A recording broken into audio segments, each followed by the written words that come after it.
Vote নিয়ে তুমি 14 তলায় বসেছো, সময় এসেছে আমরা সকলে ঐক্যবদ্ধ হয়ে আপনার বিরুদ্ধে ভোট দিয়ে 14 তলা থেকে আপনাকে আমরা নামাবো।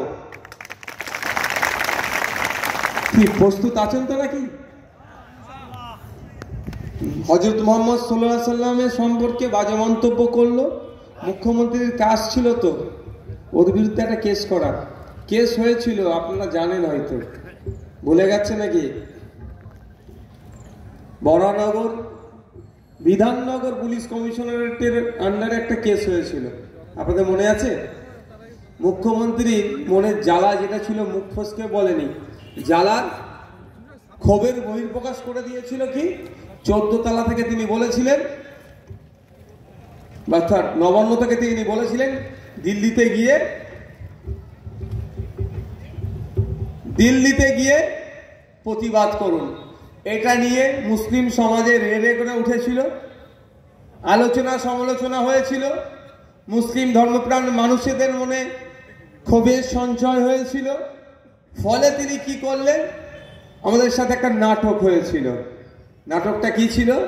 নূপুর শর্মাকে নাকি নোটিশ করছে বিধাননগর পুলিশ কমিশনারেটের পক্ষ থেকে, ওনাকে ডাকা হচ্ছে। এই তো পুলিশ তাহলে কিছু কাজ করছে, নূপুর শর্মাকে ডাকবে। আজও পর্যন্ত নূপুর শর্মাকে ডেকে এনেছে তো? এরা নূপুর শর্মাকে ডাকবে না, আরো বেশি উৎসাহিত করবে।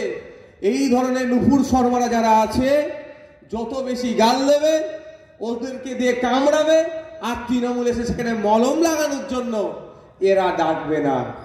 এরা কাকে ডাকবে?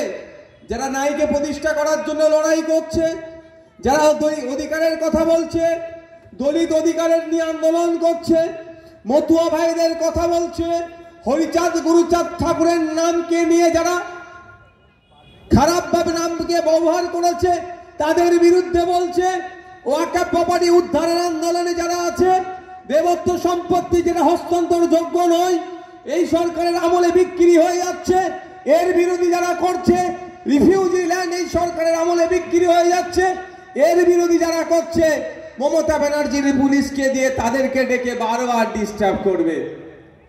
যে বসিরহাটে দাঁড়িয়ে বলবে বুক দেখে গুলি করো, তাকে ডিস্টার্ব করবে না, তার প্রোগ্রামকেও ডিস্টার্ব করবে না। আরো বেশি করে ভালো করে যাতে প্রোগ্রাম হয় তার দেখভাল মমতা ব্যানার্জি করে দেয়। কিন্তু যে গুলি করবে বলল তার বিরুদ্ধে আইনত ব্যবস্থা নেয় না, কারণ এরা জানে যত ভয় দেখাতে পারবো তত ভোটটা সুরক্ষিত থাকবে। যত বিজেপিকে দিয়ে সিএর কথা বলবো তত মমতা ব্যানার্জির ভোট পকেটে থাকবে।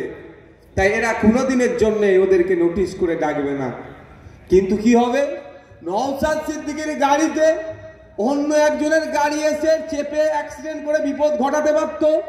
আমার গাড়ির ড্রাইভারের বুদ্ধিমত্তার জন্য সে গাড়িটাকে কন্ট্রোল করে নিয়েছিল। নোটিশ কাকে পাঠাচ্ছে? নওশাদ সিদ্দিকীর গাড়ির ড্রাইভারকে পাঠাচ্ছে, নওশাদ সিদ্দিকীকে পাঠাচ্ছে, থানায় ডেকে বসিয়ে রাখছে। কারণটা কি? আমিও তো কেস করেছিলাম, যেমন আমার নামে কেস করেছে, আমিও কেস করেছিলাম। আমাকে যেভাবে সাইড চেপে কলকাতার মেট্রো রেলের পিলারের সাথে সাঁটিয়ে দিয়েছিল, আমার গাড়ির ড্রাইভার যদি বুদ্ধিমত্তার পরিচয় না দিতেন হয়তো বড় দুর্ঘটনা ঘটতো। আমিও কেস করলাম, কিন্তু এখনো পর্যন্ত যাদের বিরুদ্ধে কেস করলাম কোনো কেস হলো না। ওই গাড়ি, যে গাড়ি আমাদেরকে অ্যাক্সিডেন্ট করতে যাচ্ছিল, যে গাড়ি আমাদেরকে বারবার চাপছিল, সাইড চাপছিল, আমাদেরকে ডিস্টার্ব করছিল, সেই গাড়ির ড্রাইভার আমার গাড়ির ড্রাইভারের নামে করেছে, আমার নামেও করেনি। ভালো করে বুঝুন, আপনাদের বোঝার দরকার আছে। আমার নামেও করেনি, আমার গাড়ি ড্রাইভারের নামে করেছে। ওতে আমাকে ডেকে নিয়ে গিয়ে থানায় বসিয়ে রাখা হচ্ছে। এই মমতা ব্যানার্জির সরকার, তৃণমূলের সরকার কাদেরকে নেতা বলেছে চাই?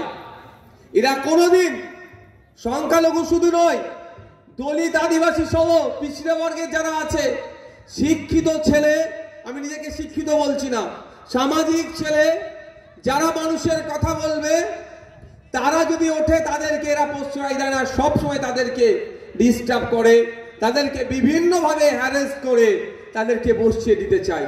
মমতা ব্যানার্জি নেতা হিসেবে কাদেরকে দেখতে চায়? যে অধ্যাপিকাকে জগ ছুঁড়ে মারবে তাকে পঞ্চায়েত সমিতির সভাপতির পদ দেওয়া হবে, অর্থাৎ গিফট দেওয়া হচ্ছে।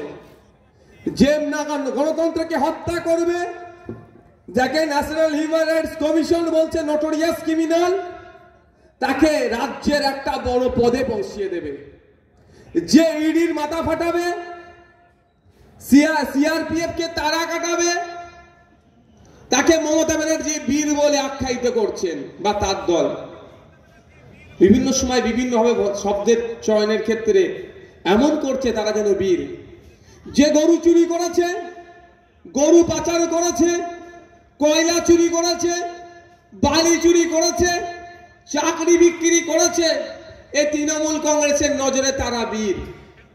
আর যারা মানুষের অধিকারের কথা বলে, জাত ধর্ম বর্ণ নির্বিশেষে মানুষ ক্ষুধার সংখ্যা বেড়ে যাচ্ছে, ক্ষুধার্তের সংখ্যা বেড়ে যাচ্ছে, রেশন ঠিকঠাক পাচ্ছে না, বাচ্চাদের মিড ডে মিলের রেশনও চুরি হচ্ছে, এর প্রতিবাদ যখন করছে যে 330 টাকা দিয়ে ফর্ম ফিল আপ করে যাতে চাকরি পায় তার ব্যবস্থা যাতে হয়, এই দাবি যারা তুলছে, সরকারি কর্মচারীদের ডিএর ব্যবস্থা করার কথা যারা বলছে, তাদেরকে বিভিন্নভাবে হ্যারেস করে, বিভিন্নভাবে কাউকে জেল খাটিয়ে, কাউকে পুলিশ দিয়ে বারবার ডাকিয়ে তাদেরকে ভয় দেখানোর চেষ্টা চলছে।